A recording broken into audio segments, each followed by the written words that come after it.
titulada Las doctrinas básicas de la fe cristiana o Conociendo la doctrina. Y el día de hoy nos vamos a enfocar en la doctrina de la persona de Jesús. Así que déjenme oramos y estudiamos. Señor, te damos gracias por este día que nos regalas, porque podemos venir y reunirnos para crecer juntos, Señor, para ser animados por ti, por tu palabra. Y amado Dios, te rogamos que tu Espíritu Santo, Dios, se mueva en medio de nosotros y se mueva para traer convicción de ti, Señor, de quién eres tú, de en quién estamos depositando nuestra confianza, en quién estamos depositando nuestra esperanza de vida, Señor, que es el Hijo de Dios. Te pido que tu Espíritu Santo nos ayude a entender esto, Señor. Te doy gracias por cada una de las personas que has traído hasta este lugar, por los que nos escuchan por internet, Dios.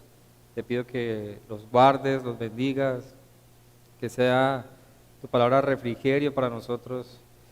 Te pedimos por nuestras necesidades económicas, espirituales, sobre todo emocionales, Señor. Te pedimos por la familia de Fabio Rendón, Dios, ya que ha perdido un familiar, Señor, a su Señor Padre, para que a su familia le des consuelo, le des paz, fortaleza en medio de toda esta situación. Y bueno, tu evangelio pueda ser recordado en medio de todo, Dios.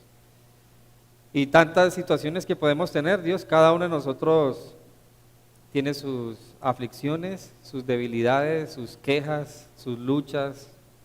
A veces creemos que somos incomprendibles cuando tú nos comprendes, pero también nos exhortas, nos animas. Y Padre, que como somos, con todo lo que tenemos, podamos refugiarnos en ti, Dios. Si alguno ha sido tentado en refugiarse en algo o en alguien que no eres tú, Dios, ayúdanos a no hacerlo, Dios, y siempre poder confiar en ti, Dios. Te bendecimos, te damos gracias por tu provisión y ahorita por tu palabra, Dios, en el nombre de Jesús. Amén. De acuerdo a la perspectiva que uno tenga de alguien, yo creo que así puede acercarse para tener una amistad, para relacionarse con esa persona. A veces vemos rostros, vemos facciones, suponemos cosas de las personas y basado en esas suposiciones, nosotros decidimos acercarnos o no. Y eso es un gravísimo error porque no conocemos el corazón de las personas. Y lo ideal es conocer a alguien para poder relacionarme con él. Y eso a veces pasa con Jesús. Nosotros tenemos una imagen de Jesús a veces distorsionada y no nos acercamos mucho a Él. Sabemos de Jesús, conocemos de que Él es el Salvador, venimos a la iglesia, estudiamos la Biblia, pero al no conocerlo a Él, al no tratarlo a Él, nos privamos nosotros de todo lo que Él ha venido a hacer para nosotros. Y la iglesia a nivel general parece que se ha conformado solo con saber que Jesús es el Salvador, pero no quiere conocer a ese Salvador. Y en parte, si tú lees Juan el capítulo 3, verso 18 más o menos, vas a ver que dice ahí que el que no quiere que sus obras sean reveladas no se acerca a la luz. Y a medida que uno se adentra en una relación con Dios, uno va viendo quién es uno delante de Dios. Y eso a veces nos hace alejarnos, en lugar de acercarnos más, porque Jesús vino por los pecadores. Entonces creemos que Jesús es como las personas que nos rodean, que a medida que contamos intimidades, a veces pueden abusar de eso que conocen y tratarnos mal o dañar la amistad. Jesús nunca va a hacer eso. O sea, Jesús, entre más tú lo conozcas y te relaciones con Él, más va a limpiar y vas a conocer su misericordia, su amor, su exhortación también. Entonces la iglesia, aunque tiene título de que Cristo está en ella, no quiere conocer a Cristo. Y la doctrina de Jesús ha sido una de las doctrinas más atacadas desde que la iglesia nace. Y grupos usados por Satanás, podría decir, han logrado distorsionar esa doctrina para que el creyente no madure espiritualmente. Y por eso creo que es necesario que durante este tiempo y unas semanas estudiemos de las doctrinas de Jesús. Hay un pasaje que está en Juan 14, 6, perdón, Juan 14:7. Jesús dijo, Juan 14:7, si me conocéis, también a mi Padre conocerías. Y se los dijo a unos judíos que estaban buscando a Dios, pero rechazando el mediador para llegar a Dios. Juan 14:6. Y lo importante de la palabra cuando Jesús dice, si me conociereis, la palabra conocer es estar cerca o tener una relación personal, cercana. Conocer por la experiencia, por estar con el trato de esa persona. Entonces, el mundo se pierde de conocer a Dios porque no conoce a Jesús. Quiere los beneficios de Dios, la iglesia quiere los beneficios de Jesús, pero no conoce a la persona de Jesús. Y cuando nace la iglesia, el judaísmo y el gnosticismo fueron corrientes que han tomado variaciones y atacan directamente la persona de Jesús. Y no siempre los ataques a la persona de Jesús es Jesús no es Dios. No, hay cosas que suenan muy bonitas. Por ejemplo, Jesús es un buen maestro. Jesús es el mejor maestro. Pero cuando alguien dice que Jesús es solo un buen maestro y no cree que es el Redentor, tiene una imagen distorsionada de Jesús. Pero dice que es un buen maestro. Hay movimientos que siguen los principios de Jesús. Los musulmanes en sus libros hablan más de Jesús que de su profeta. ¿Sabían? Hay musulmanes que se han convertido al cristianismo porque en sus libros se habla más de Jesús que del propio profeta de ellos. Y la iglesia tiene que conocer a Jesús. La doctrina que vamos a estar hablando hoy es la persona de Jesús, o técnicamente hablando, cristología. Si usted escucha por ahí cristología, es acerca de la persona de Jesús. Eso es cristología. Miren en sus Biblias Colosenses capítulo 1, verso 15 al 20. Hace casi 2000 años, Pablo la tenía clara acerca de quién es Jesús. Y el pasaje que vamos a leer es en defensa de la persona de Jesús. Pablo defendía y enseñaba acerca de Cristo Jesús. Y esto que estamos viendo es supremamente importante, porque según la perspectiva, la opinión suya acerca de Jesús, así va a ser su vida cristiana. Si alguno dice que Jesús es solo su Salvador, pero no lo acepta como Señor, pues va a tratar de vivir con una esperanza de salvación sin obediencia a ese Señor. Entonces es un cristianismo que no salva. Ese evangelio no salva. Y Pablo enseñaba siempre eso. Miren lo que Pablo dice en Colosenses capítulo 1, verso 15 al 20. Hablando de Jesús, dice, Él es la imagen del Dios invisible. La palabra imagen que está ahí es sustancia. Es decir, Jesús es Dios. Sí, hay algo que se llama panteísmo y dice que Dios está en todo y todo es Dios. Pero eso es falso. Si usted quiere conocer el todo de Dios, tiene que conocer a Jesús, porque es la misma sustancia. O sea, un árbol no es Dios. Dios lo creó, pero un árbol, el río, no es Dios. Eso no puede darle propiedades para que usted sea más espiritual como lo enseña el panteísmo y otras variaciones que vienen de ahí. No puede hacerlo. Porque si no, cuando vamos al río Pance o al río Jordán en Israel, saldríamos más santos espiritualmente y tendríamos que ir, mejor dicho, nadie saldría de ese río. Pero eso no lo puede hacer. Dios ha creado, pero la imagen de Dios, del Dios invisible, es Jesús. Jesús es Dios. El primogénito de toda la creación. Primogénito es el dueño, no el primer creado. La Biblia usa la palabra primogénito en dos sentidos. El primero de un hijo en una familia, o el dueño y heredero de todo. En este caso es el dueño de todo. Jesús es el dueño de la creación. La razón, porque es Dios, es el Dios invisible, es la imagen de Dios. Dice, porque en Él fueron creadas todas las cosas, las que hay en los cielos y las que hay en la tierra, visibles e invisibles, sean tronos, dominios, principados, potestades, todo fue creado por medio de Él y para Él. Si los ángeles son creación, y Satanás es un ángel que cayó y Jesús creó todo, lo visible o invisible. Jesús, siendo Dios, creó los ángeles, creó a Satanás y Satanás se le reveló a Jesús. Es lo que la Biblia enseña, de ahí parten todos esos principios. Si no conozco a Jesús, que es el dueño de todo, le voy a tener más miedo a Satanás que confianza a Jesús. Y ahí, no sé, todo esto nos va despertando cosas.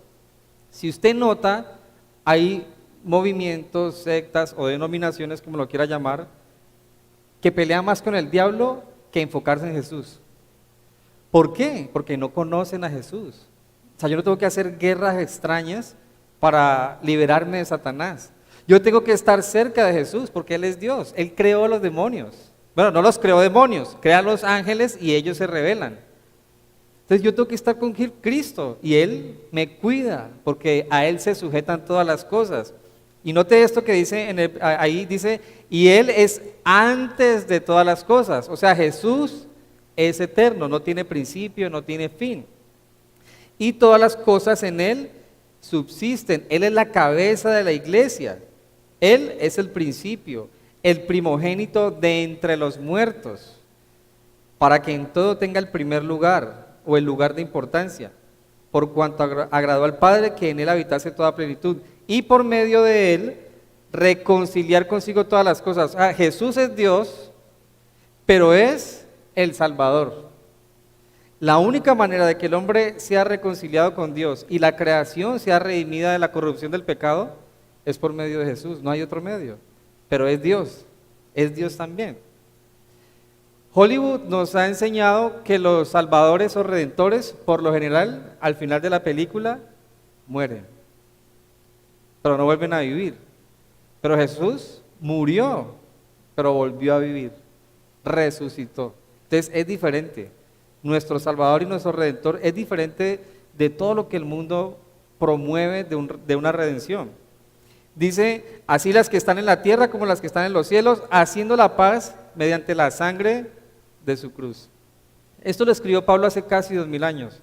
Y esta es una porción del Nuevo Testamento que contiene la mayor cantidad de doctrina para defender la persona de Jesús. Este pasaje, Jesús es Dios, está fuera de la creación porque en Él fueron creadas todas las cosas. O sea, si todo ha sido creado y Él es antes de todo lo creado, Él es Dios. Juan dice, en el principio era el verbo y el verbo era con Dios y el verbo era Dios. Ahora, la Biblia de los testigos de Jehová, por ejemplo, han cambiado unas frases y en el libro de Juan no dicen que Jesús era Dios, sino un Dios. Y lo ponen casi como un ser pagano, un Dios. Entonces, si para ellos Jehová es solo, y yo digo que Jesús es un Dios, yo lo que quiero promover es algo diferente de lo que Jesús es. Y eso es con intención, porque atacan la persona de Jesús. Para los testigos de Jehová, Jesús es un ángel, es decir, un ser creado. Y esa idea viene del gnosticismo desde hace muchos años. Entonces, la iglesia de Jesús, la iglesia de Cristo, el cristiano como tal, debemos empaparnos y conocer a Jesús por medio de la Escritura. Ahorita cantábamos, lo único que quiero es adorarte, conocerte más. Pero ¿cómo conocemos más a Jesús? La palabra, ir a ella. ¿Qué se dice de Jesús? ¿Qué se dice de él? ¿Qué dijo Jesús de él mismo? Él dice, yo soy el camino, la verdad y la vida. Nadie viene al Padre si no es por mí. Y en el verso siguiente dice, si me conocen a mí, conocen al Padre, al Creador. Lo conocemos. Entonces la doctrina de la persona de Jesús ha sido una de las más atacadas y es de la que más tal vez carece la iglesia cristiana. O sea, la iglesia es de Cristo, pero la iglesia no conoce a Cristo. Sí, yo creo que, no sé si los que están casados, los que estamos casados, todavía uno dice, no acabo de conocerte. Dígale al que está al lado, no acaba de conocerte, no, mentira, no, por molestar. No vayan a decir eso. O sea, mi esposa y yo nada más vamos a cumplir 19 años nomás, nada más. Pero no, o sea, cada día nos seguimos conociendo. Bueno, hay algunos matrimonios que llevan mucho más años. Y yo creo que por ahí todavía dicen, uy, pero ¿y esto qué? Esta sorpresita de dónde salió. Pensé que no había más. Ahora, eso lo decimos en un sentido despectivo en algunos casos, por lo general. Pero con Cristo debería pasar lo mismo, pero en otro aspecto, y es para bien. O sea, Cristo, nosotros aseguramos conocerlo, pero nos falta mucho, porque no nos relacionamos con Él. Cuando usted vaya a los evangelios, tómese tiempo para meditar en por qué Jesús decía lo que hacía, lo que decía, por qué hacía lo que hacía. Y cuando usted está meditando en esas cosas, usted puede hablar con Él y Él va a revelar cosas. Ahí tenemos que pasar tiempo con Él. Ahora, a Jesús se puede conocer dentro de lo que en la Biblia se ha dicho de Él. Y lo primero que quiero que hablemos es de la naturaleza de Jesús. Y en la Biblia se usan unos títulos para hablar de Jesús que revelan su propia naturaleza. Ya tenemos el pasaje de Colosenses, y la primera expresión que quiero que notemos es cuando en la Biblia se dice que Jesús es el Hijo de Dios. Eso revela algo de Jesús, ¿sí? El Hijo de Dios. El título Hijo de Dios revela la deidad de Jesús. Si Jesús es Hijo de Dios, y si vemos su nacimiento y su llegada al mundo, podemos ver que es Dios. Jesús no fue hijo biológico de José, fue el Espíritu Santo el que lo colocó ahí en María, y María siendo virgen da a luz. Solo Dios puede hacer eso, nadie más puede hacer eso. En Mateo, si ustedes me acompañan a Mateo capítulo 4, verso 3, Mateo 4, 3.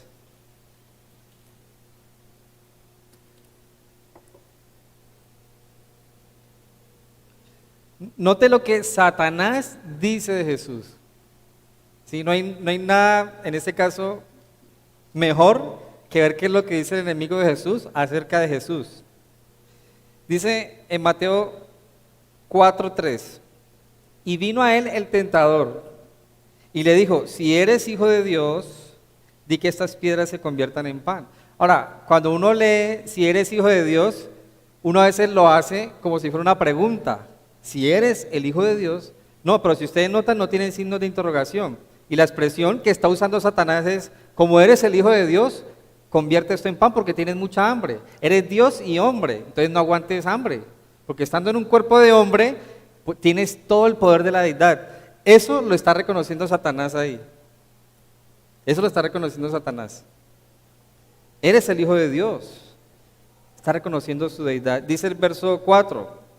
Él respondió y dijo, escrito está, no solo de pan vivirá el hombre, sino de toda palabra que sale de la boca de Dios. Entonces el diablo le llevó a la santa ciudad, le puso sobre el pináculo del templo y le dijo, si eres hijo de Dios, échate abajo, porque escrito está, a sus ángeles mandará cerca de ti y en sus manos te sostendrán para que no tropieces con tu pie en piedra. Y bueno, y sigue.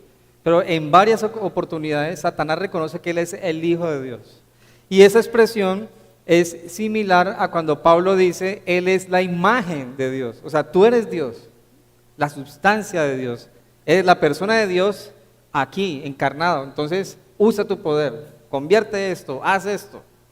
Sí, como si fuera un mago que tuviera que probarle cosas a otro de qué tanto puede hacer. Es lo que quería hacer Satanás. Pero esa expresión revela desde los seres espirituales ¿quién es Jesús? Es Dios, es Dios. Ahí en Mateo, miren en el capítulo 14, versículo 33, Mateo 14, 33,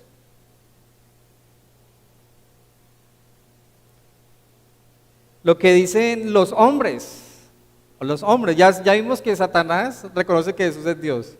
Miren lo que dicen los hombres, y en este caso los apóstoles que estaban con Jesús. Y cuando ellos subieron en la barca, se calmó el viento. Pues con Jesús, ¿no? Y dice, entonces los que estaban en la barca vinieron y le adoraron, diciendo, verdaderamente eres el Hijo de Dios. Los judíos sabían que Dios iba a enviar a su primogénito, a su Mesías, para salvar. Y en Jesús reconocen que era Él. Ellos ya lo reconocieron. Que Satanás lo reconoce, los apóstoles lo reconocen, y la pregunta es para nosotros, ¿quién es Jesús? ¿Es Dios? ¿Es el Hijo de Dios? Y muchas veces nosotros nos quedamos con ciertas conclusiones acerca de Jesús, y por lo general la que más nos favorece, ¿sí? La que estaba con las prostitutas y tenía misericordia de todos. Pero ¿qué implica que Jesús es el Hijo de Dios? O sea, tendría yo que rendirme a Él, porque es Dios mismo. Entonces, siendo el Hijo de Dios, puede tratarme con justicia y puede hacer conmigo lo que quiera. Es más, Él da y quita la vida. Es Dios mismo. Y la iglesia trata a Jesús como si fuera cualquier persona. Como si Jesús tuviera que rendirse a sus planes, en lugar de seguir sus planes, porque Él es Dios. Cuando la Biblia se escribe, más bien, cuando la iglesia surge, casi 300 años después, viene un ataque a la persona de Jesús que se llama arrianismo. No sé si ustedes lo han escuchado. El arrianismo era, parte de Arrio, así se llamaba el hombre. Él concluye que Jesús no era Dios, que Jesús había que seguir sus enseñanzas, que había que seguir lo que Él dijera, pero que Él no era Dios. Porque siendo Dios, dentro de todas sus conclusiones y cosas, ¿cómo iba a ir la cruz? ¿Cómo Dios iba a habitar en un cuerpo humano siendo Dios? No, que Jesús fue enviado por Dios, pero no era Dios mismo. Y eso tiene mucho que puede distorsionar la iglesia y muchas enseñanzas. Entonces. Porque si Jesús no es Dios, Él no puede interceder por nosotros. O sea, si Jesús no es Dios santo y perfecto y fue hombre como sacrificio también, la redención estaría incompleta. No podría ser, porque ningún ser corrupto puede cumplir como sacrificio expiatorio. Y solo Jesús cumple esa condición, porque es Dios. Él es el creador de todo.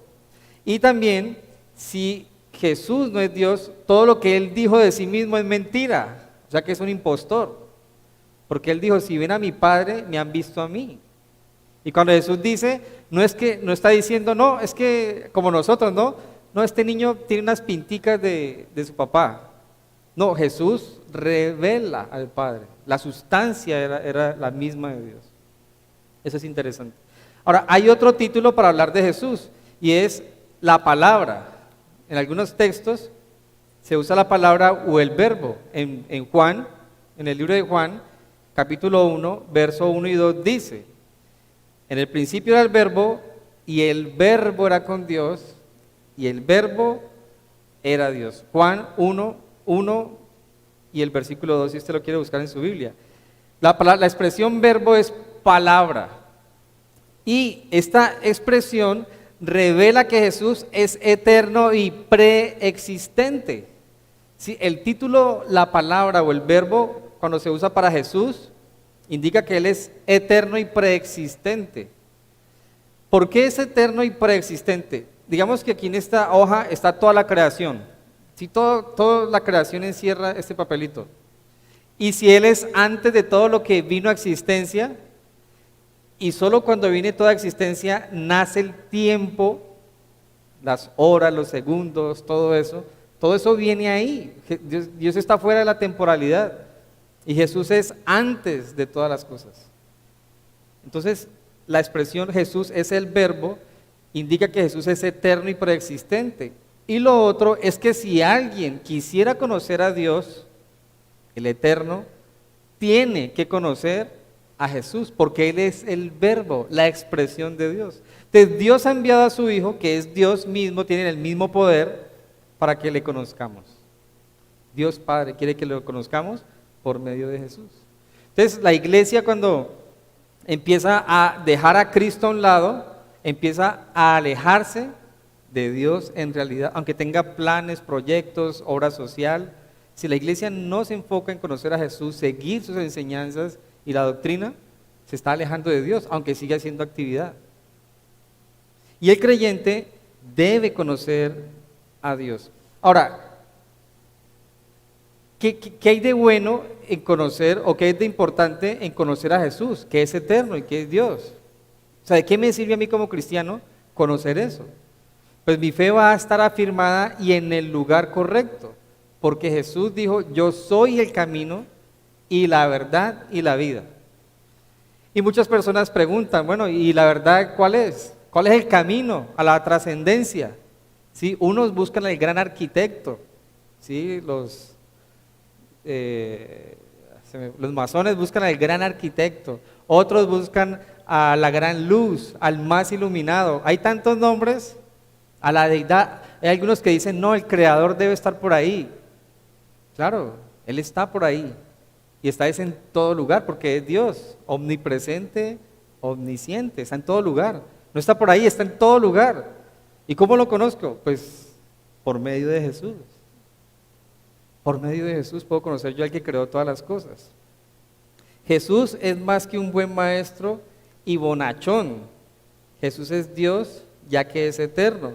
De manera que al ser eterno merece reverencia y adoración. Jesús merece reverencia y adoración. Las tradiciones colocan ídolos, imágenes, nombres. Ninguno de ellos merece ni reverencia ni adoración. Reverencia o más bien respeto, claro. Yo respeto a las personas que son nombradas y que sirven a Dios, obviamente, pero reverencia y adoración no puedo brindarles, porque no son mi Dios. Solo Jesús merece eso. La Biblia también usa una expresión y es Señor. Bueno, antes de eso, quiero leer una frase. Las palabras de un hombre revelan sus ideas y sus pensamientos. Jesús, al ser el verbo de Dios, revela las ideas y los pensamientos de Dios. ¿Usted quiere saber cómo Dios piensa, qué es lo que quiere, qué planes tiene? Hay que conocer a Jesús. Ahí está todo. Señor, en la Biblia se habla de Señor y se usan muchas expresiones. En Hechos capítulo 9, versos 5 y 6, cuando Saulo va caminando a Damasco a perseguir la iglesia, Jesús se le presenta y Pablo dice, ¿quién eres, Señor? ¿Quién eres, Señor? La primera palabra Señor es de respeto, ¿sí? En Hechos capítulo 9, versos 5 y 6, si usted quiere lo puede buscar ahí en su Biblia. Pablo va persiguiendo a la iglesia, ¿sí? Ve como una luz, lo que sea que haya sucedido, y dice, ¿quién eres, Señor? Entonces, yo, el que tú persigues, y después Pablo dice, Señor, ¿qué quieres que yo haga? La palabra Señor, la segunda expresión, Señor, ¿qué quieres que yo haga? No es de una persona que se haya encontrado que sea de respeto, sino que es Dios, es Kyrios. Y esa palabra habla de alguien que es soberano. Entonces Pablo hizo las dos cosas. Trató a Jesús como un bonachón. Va caminando y ve un ser sobrenatural. Señor, ¿quién eres? Cuando Jesús le dice, yo soy al que tú persigues, reconoce que Jesús en realidad es Dios. Y después le dice, soberano, ¿qué quieres que yo haga? En ese momento, en esos versículos, el corazón de Pablo se quebró y nació de nuevo. Y su vida fue totalmente diferente. Y eso es lo que debe suceder cuando una persona dice que conoce a Jesús. Pero muchos están en la primera expresión. Jesús, eres una buena persona. ¿Quién eres, Jesús? ¿Cómo me puedes ayudar? ¿O qué puedo hacer por ti? No estoy diciéndole a Jesús qué puedo hacer por ti.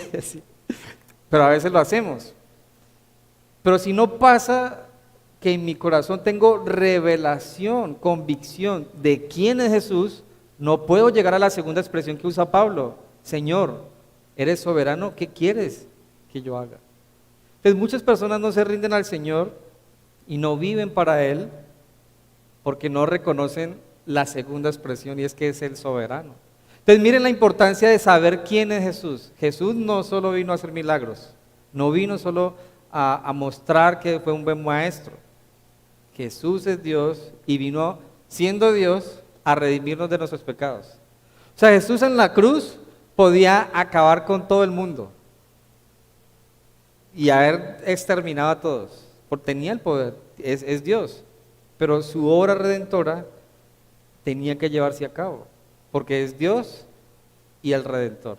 Ahora, al ser Jesús el Señor, y con lo que tenemos en cuanto al ejemplo de Pablo, nosotros como cristianos, nuestra conducta, si creemos en Jesús, tiene que ser diferente. Entonces, de acuerdo a nuestra conducta, podemos juzgar a nuestra propia conducta si reconocemos a Jesús como Señor y Salvador o solo como Salvador. Y dejamos la parte de Señor a un lado. Nosotros mismos podemos examinar a eso. Juan el Bautista habló de Jesús como el Señor también. Pedro reconoció a Jesús como Señor.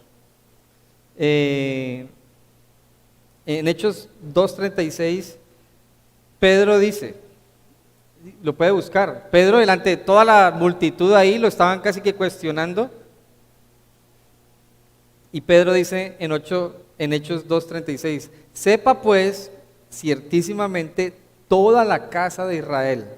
Le está hablando a religiosos que promovían el nombre de Dios y que decían y afirmaban tener la revelación divina. Sepan pues todos ustedes religiosos que dicen conocer a Dios, que a este Jesús, a quien ustedes crucificaron, Dios le ha hecho Señor y Cristo. Yo creo que eso lo tiene que escuchar la iglesia con mucha atención. Hey, iglesia, todo a nivel general, no ustedes, hey, pecadores, no. Toda la iglesia debería examinar esta frase. Hey, iglesia, religiosos, a Jesús, el que ustedes dicen adorar, Dios le ha hecho Señor y Cristo.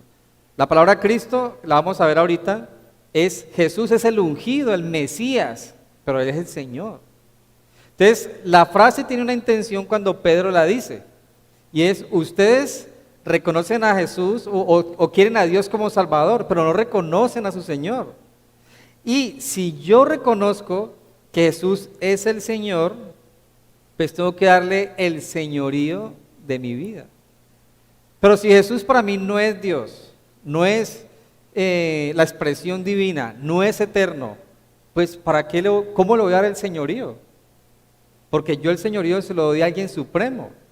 Entonces es muy importante quién es Jesús para cada uno de nosotros. Y nosotros parece que a veces viviéramos como si Cristo no fuera el ungido ni nuestro Señor. Ahora, no estoy diciendo que, no quiero decir con esto que cuando uno tiene batallas, malos pensamientos, ya ni siquiera ha nacido de nuevo. No estoy diciendo eso. Si usted está aquí y usted ha creído en Jesús como Señor y Salvador, usted tiene 1000 batallas diarias. Cosas raras, ansiedad, angustia, tiene luchas con pecado, todo lo que nosotros tenemos. No estoy diciendo que si usted batalla con eso, usted ni ha nacido de nuevo. No, pero si usted ha nacido de nuevo y está en esa batalla, recuerde que Jesús es el Señor. Y a pesar de que estamos en una batalla, hay que rendirnos a Él, a su señorío. Y entonces Él pelea por mí, porque no es solo Señor mío, sino que es Señor de toda la creación. Él es dueño del tentador, porque Él lo creó. A la final va a tener su juicio, va a ser lanzado al lago de fuego. Y Él puede alejarnos. ¿Ustedes se acuerdan de Job, la historia de Job? Satanás viene, acusa, y Dios le da permiso para que actúe. O sea que Dios lo tiene a raya. Y cuando permite que se acerque, es para probarnos, para pulirnos, para que maduremos. Pero no para que se lleve nuestra alma, que anda como con un gancho por ahí llevándose almas. No, Jesús es el Señor. Entonces, de esto depende mi conducta también. Pero si yo no reconozco a Jesús como el Señor, la iglesia no va a caminar como debería. Y lo que querían grupos gnósticos y religiosos en el primer siglo, cuando nace la iglesia, era distorsionar la doctrina de la persona de Jesús. Y si lograban eso, podían cometer cualquier tipo de actividades paganas. Entonces estaban los gnósticos, que tenían 2 ramas. Una de ellas enseñaba que el cuerpo es malo, la carne es mala, y el espíritu es puro y santo porque viene de Dios. Y para liberarse de esta carne, hay que darle todos los placeres que ella quiere, y a la final va a dejar ir mi espíritu. Y Jesús vino para salvar mi espíritu. O sea que usted puede vivir siendo cristiano, dándole placeres a la carne, para que su espíritu vaya al Redentor. Un enredo, ¿no? Y suena bonito, y eso lo disfrazan con tantas cosas. Algunos le ponen velas. Póngale a esa idea, que fue hace casi 2000 años, artilugios, velas, inciensos, póngale un templo a esa idea. Suena bien, porque no quitan a Jesús, no dejan de nombrar a Jesús, pero distorsionan su obra, su persona. O sea, Jesús no vino para que yo siga viviendo en mi placer. Esa libertad del cuerpo de la mortandad del pecado, Él la pagó en la cruz, para que cuando yo crea en Él, su Espíritu viene a mí y puedo vivir como a Dios le agrada. Entonces, para liberarme de este cuerpo de muerte, no tengo que darle placer a la carne, tengo que rendirme al señorío de Cristo, y su Espíritu me libera del pecado. Eso es lo que enseña la Biblia. Pero si distorsiono estas verdades, cualquier cosa puedo hacer. Entonces, usted ve creyentes o personas en denominaciones, lugares tan raros, que llevan una vida que uno dice, pero, o sea, la Biblia no enseña eso, porque tienen una imagen distorsionada de lo que es la persona de Jesús, de lo que es su obra.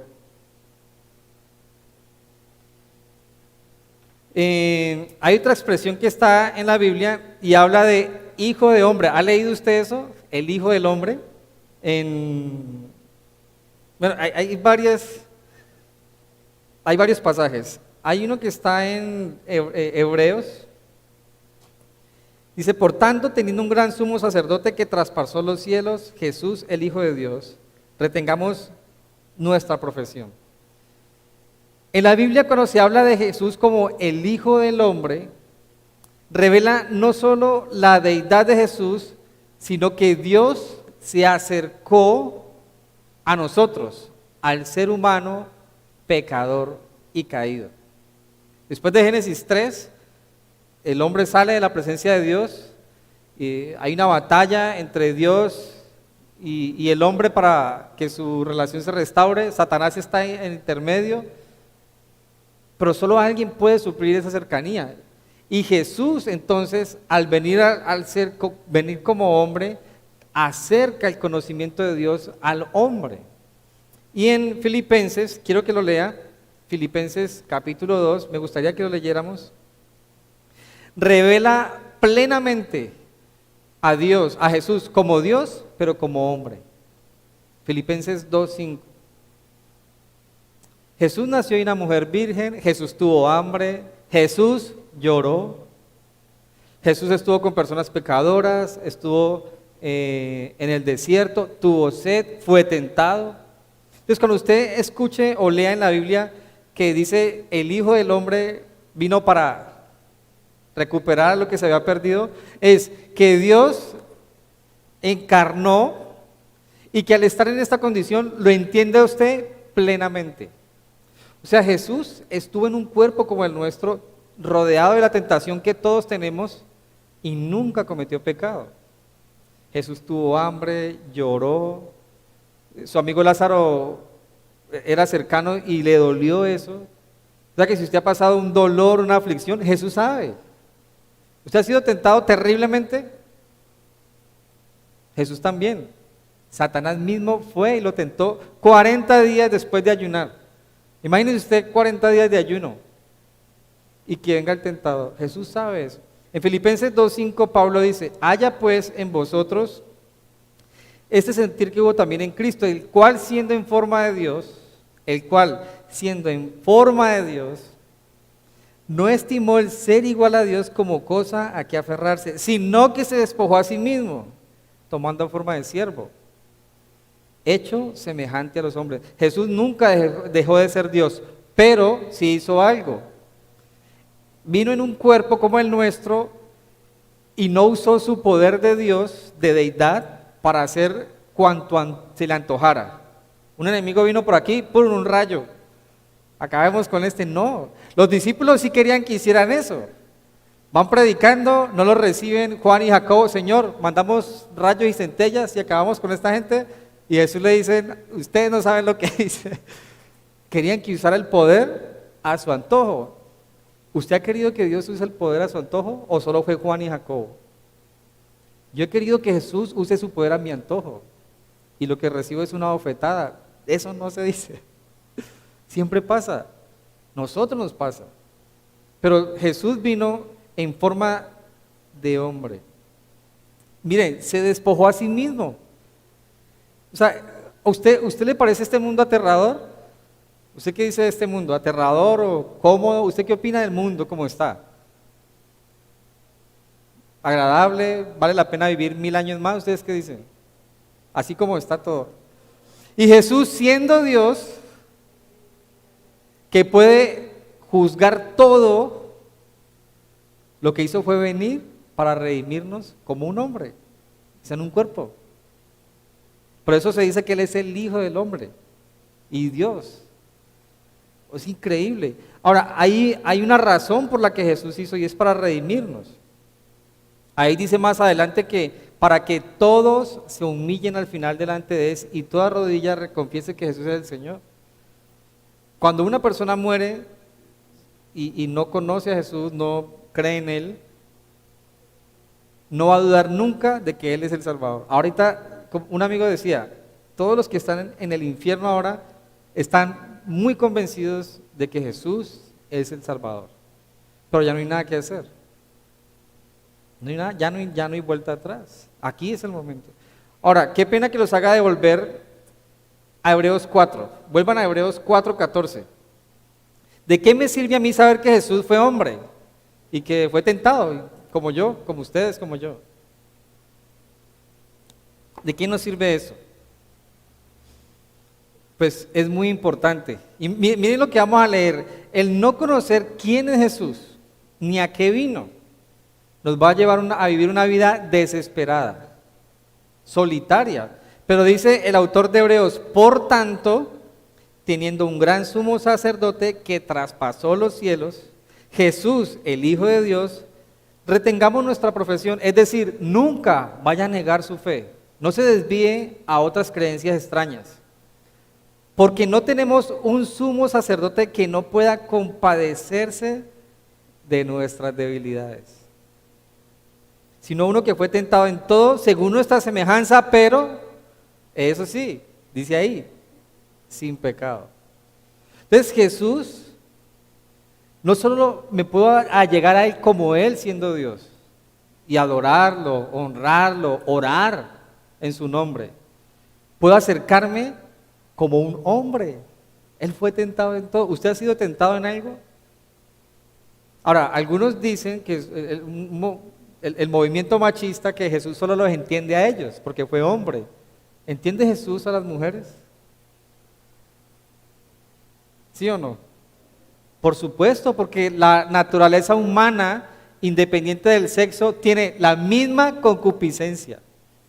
O sea, la concupiscencia no es ni masculina ni femenina. El pecado ataca a todos. Entonces, usted ahí donde está, si tiene debilidades, puede tener refugio. Jesús tuvo hambre, Jesús perdió seres queridos. Usted puede imaginarse a Jesús en la cruz viendo a María. O sea, uno no habla de esas cosas, ¿no? Uno cree que Jesús era un indolente. Pero usted puede imaginarse a Jesús viendo a María ahí. Increíble. Tanto que cuando a María se le está haciendo su llamado, iniciando, el ángel le dice, tu corazón va a ser traspasado como una lanza. Y eso habla del dolor de Dios ante el servicio que María iba a ofrecer. O sea, Dios sabe eso. Entonces, si usted es un siervo de Dios, si nosotros nos acercamos a Dios, Él conoce todo nuestro dolor. Pero al no conocer a Jesús, cuando yo tengo momentos de dolor, de tentación, puedo refugiarme en otras cosas. Porque tal vez Jesús, ¿qué va a pensar de mi tentación? O sea, ¿cómo le voy a decir yo a Dios, perdóname porque sé quiero masturbarme, quiero ver pornografía, porque es que vi una mujer que no era la mía y la deseé, porque es que vi un hombre que no era mi esposo y lo deseé? ¿Cómo yo le voy a decir a Dios esas cosas? Qué pena. Bueno, ¿a quién se lo dice? O sea, ¿usted quién se lo dice? Jesús vino a ser hombre y nos entiende, porque fue tentado en todo. O sea, ¿será que Jesús, cuando iba caminando, no era deseado por las mujeres y le coqueteaban? Hay un libro que se llama Al estilo de Jesús, hay otro que se llama Más y un carpintero, y hablan de cosas que Jesús vivió, tal vez. ¿Ustedes se imaginan qué podían pensar de Jesús? Ahora, Jesús no solo tal vez fue coqueteado por algunas mujeres y deseado, o tentado por Satanás. A Jesús lo insultaron. Y como Jesús aparentemente para el pueblo judío había nacido de fornicación, porque pues imagínense, José y María no estaban casados y María resultó en embarazo. y pues imagínense qué problema. A Jesús le decían, tú eres un hijo de fornicación, es decir, tu mamá es una cualquiera. ¿Usted se imagina el Hijo de Dios escuchando eso? Si a usted le dijeran, no es que su mamá es una cualquiera, ¿usted qué diría?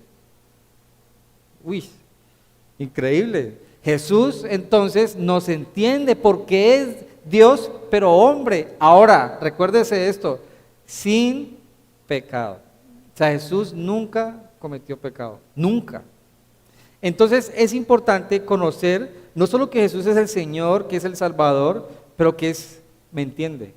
Porque fue tentado por Satanás. ¿Usted está siendo tentado por Satanás? Bueno, vaya a Cristo. Señor, pues necesito fortaleza, porque estoy siendo tentado y tú no caíste.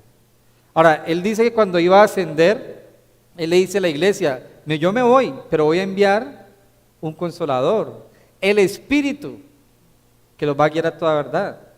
La palabra consolador ahí es paracleto y hace referencia a un abogado que en el tiempo bíblico los abogados estaban todo el tiempo con el defendido, todo el tiempo, o un tutor. El Espíritu de Dios me guía en todo, el Espíritu de Jesús. No sé, quisiera tener ese poder de Cristo, esa capacidad de Jesús para vivir como Él. El Espíritu está. El problema es si yo quiero vivir como Él, en todo. Porque quiero servirle y que la gente me vea como Jesús y se fascine de mi doctrina, pero caminar como yo quiero.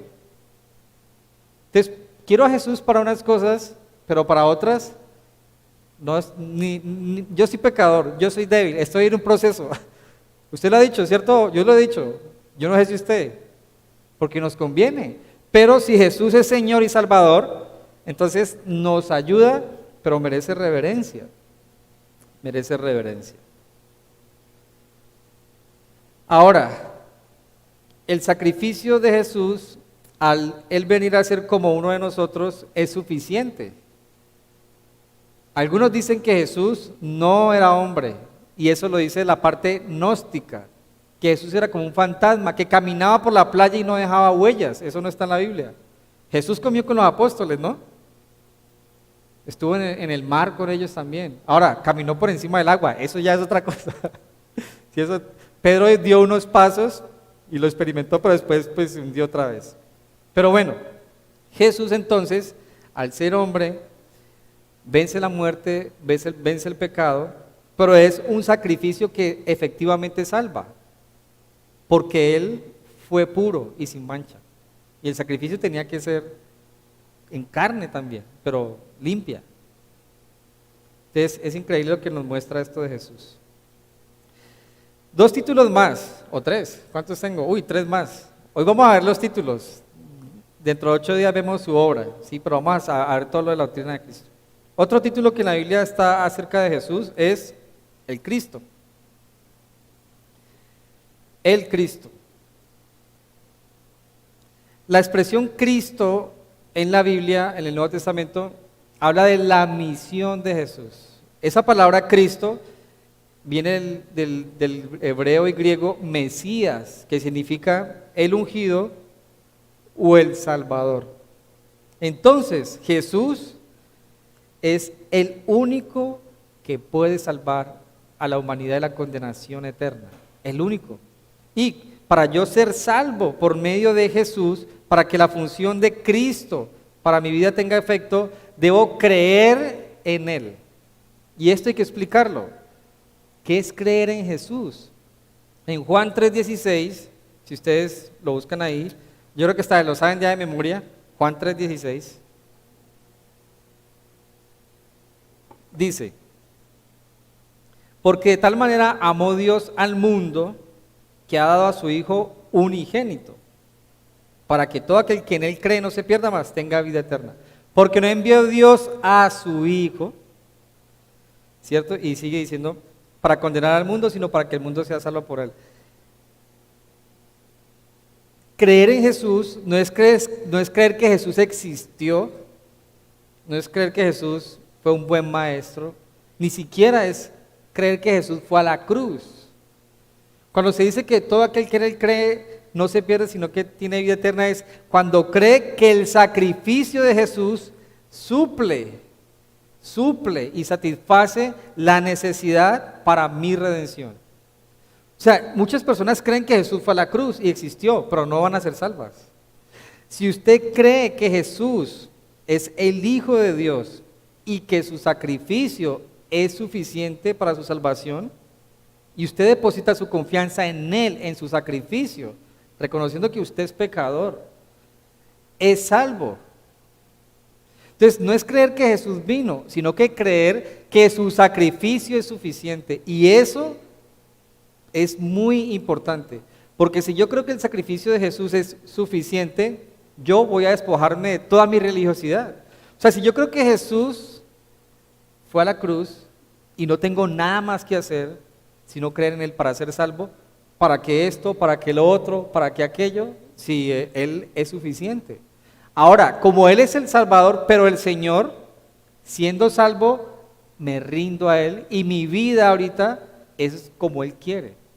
Entonces, creer en Jesús no es que creer que Jesús vino, sino que su sacrificio en la cruz es suficiente para mí.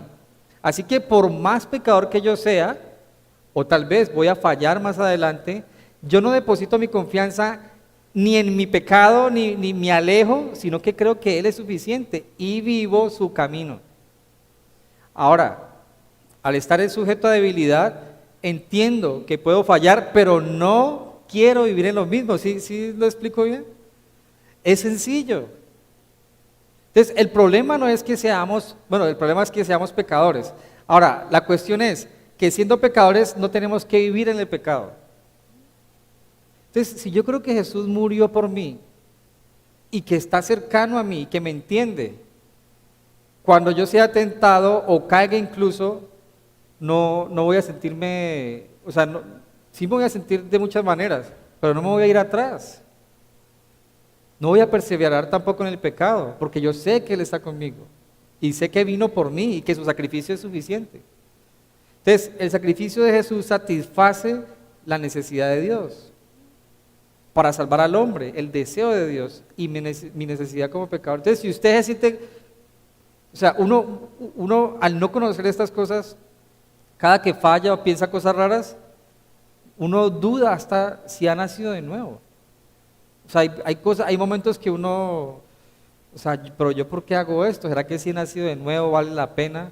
Porque mi carne no quiere que persevere en Cristo. Pero si usted ha fallado, su pecado ahora lo que tiene que hacer es abandonado, resista. Y si falla, dice Juan, vamos a la primera carta de Juan, creo que esto es importante también. Entonces, ¿qué hago si fallo? Es que yo soy tan terco, tan testarudo. Hay algo que hacer. Mire lo que dice Juan en el capítulo 1, verso 9, en la primera carta de Juan. Si confesamos nuestros pecados, Él es fiel y justo para perdonar nuestros pecados y limpiarlos de toda maldad. Listo, pequé, Señor, y de verdad lo reconozco. Bueno, soy limpio. Miren cómo dice el capítulo 2, verso 1. Hijos míos, estas cosas les escribo para que no pequen más. Ya pedí perdón, no pequé más. Pero si vuelvo a caer, y si alguno hubiera pecado, abogado tenemos para con el Padre, a Jesucristo el justo. Entonces Jesús vino a nosotros, nos da vida eterna. Yo no voy a perseverar en el pecado, porque a eso no he sido llamado. Sin embargo, si fallo, Jesús es mi abogado. Y eso es muy importante, porque si Jesús lo necesitamos como abogado, quiere decir que Dios sabe que nosotros somos tercos y necesitamos quien interceda por nosotros. Es más, si Jesús no estuviera abogando por nosotros, pues ¿qué sería de nosotros? Caemos, pum, para atrás y listo. Jesús es el Cristo entonces, el ungido de Dios. En Hechos 2:36, Pedro dijo, sepa toda la casa de Israel que a Jesús, el que ustedes crucificaron, Dios le ha hecho Señor y Cristo, el ungido. El ungido no anda por aquí hoy día de barba blanca en El Salvador, hoy día en tantos ungidos y salen en televisión con una barba blanca grandota, se parecen más a Papá Noel que a cualquier otra persona y reclaman ser los ungidos. El ungido es Cristo, Él es el Salvador. En la Biblia también se habla de Jesús como el Hijo de David, el Hijo de David. Eso está en Mateo y lo pueden leer en el capítulo 1 o Lucas capítulo 3. Mateo y Lucas hacen una genealogía de Jesús, de su familia, y llegan hasta David. Ahora, ¿por qué a Jesús es importante reconocerlo como el Hijo de David? Tal vez para nosotros no mucho, pero para el pueblo judío supremamente importante, porque en todo el Antiguo Testamento se promete al Redentor de la simiente o de la raíz de David. Entonces Mateo y Lucas lo muestran. Habían registros de que Jesús venía de David, de parte de José y de María. Ellos tenían esa familia real, o sea que Jesús merecía el trono, porque era descendiente de la familia de José y de la familia de María, y eran los que quedaban, en ese momento estaban, o sea que Jesús merecía el reino de Israel, el reinado, pero hijo del carpintero, pues su familia es de dudosa reputación, su matrimonio, no. Pero Jesús es el Hijo de David, es decir, el pueblo judío debería reconocerlo. Ahora, ¿por qué es importante eso? Porque la Biblia promete y las profecías en Daniel, en Jeremías y en el Antiguo Testamento que el Hijo de David va a reinar en el futuro porque va a volver y su pueblo va a ser exaltado.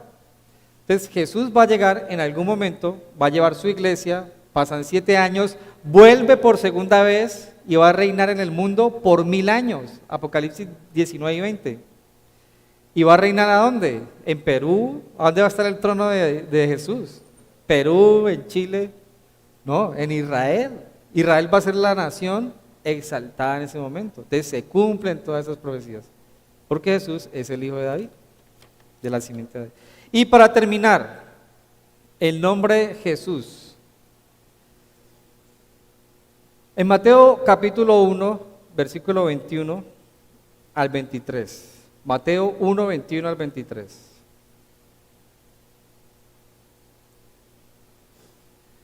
El ángel está hablando con María y dice, y dará a luz un hijo y llamará su nombre Jesús, porque él salvará al pueblo, a su pueblo de sus pecados.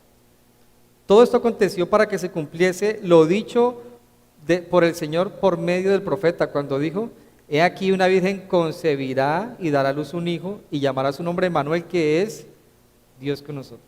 Entonces Jesús revela que Jesús tenía una obra salvadora, o sea, en Él está la salvación. Y no solo eso, que era la presencia y el conocimiento de Dios caminando entre nosotros.